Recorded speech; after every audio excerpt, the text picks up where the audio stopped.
Hey everyone, thank you for joining me on this episode of The Kitchen.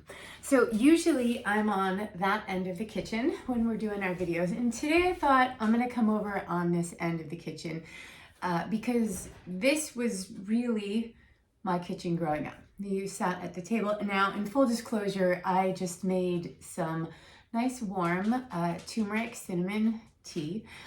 Usually though, when I was growing up, Scoops was gonna come say hi.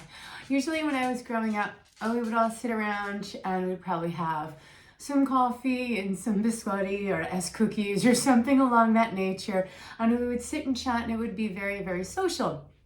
And I would love that. And in my home, you came in the door and the table was like right here. It was almost like this, right? Like, except this was our outside door. You came in, the kitchen table was kind of right here in the nook, and that's pretty much as far into the house sometimes as you would need to go.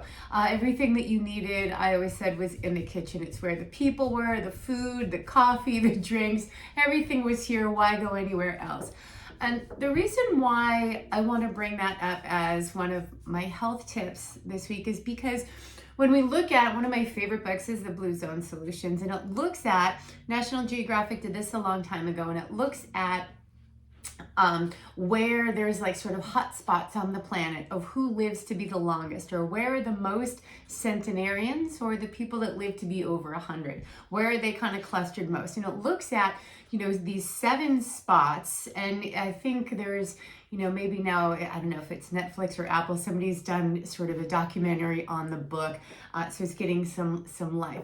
But one of the things that, you look at all of these different cultures, you're like, wow, well, these cultures really are, not very similar at all. One is, in Japan, one is in Central America, one is in Italy. Like, these cultures are all very different. But if you look at their behaviors, they're all the same, which I find amazing because it really boils down to what we are eating, or how we're moving, are we hydrated, what is our stress resiliency, are we sleeping, and all of those things are relatively the same in these groups.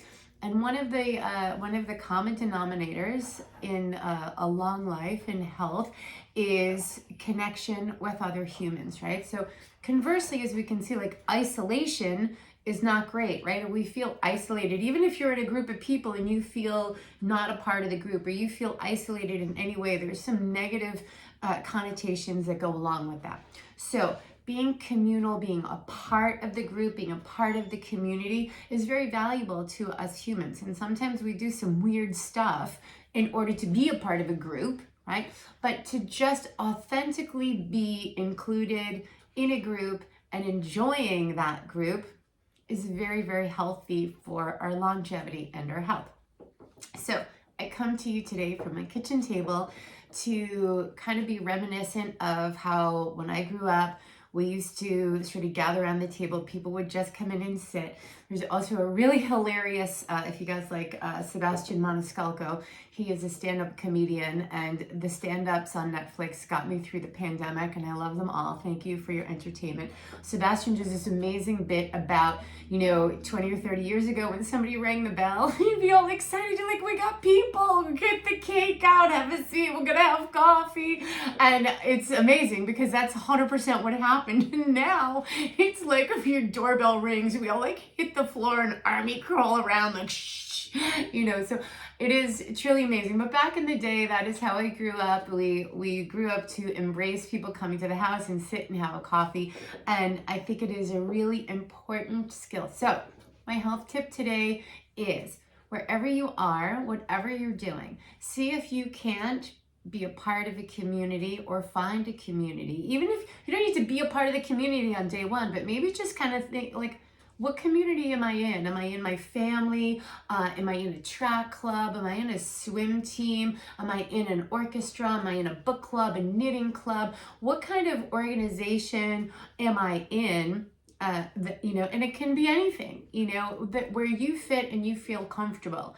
And if you're not really sure, let's just do some research on, something that you could do there. And we can always make ourselves some turmeric cinnamon tea, because despite it being April, I'm looking at snow outside. So many of us in the Northeast are. So let's drink up. Oh my goodness, this is so good. Just, you have to try it. And see if you can take some baby steps to finding your community and help yourself with your longevity. Thank you so much for joining me on today's episode of The Kitchen, and I'd love to hear all about your groups. This could be your group. All right, have a wonderful week, everyone.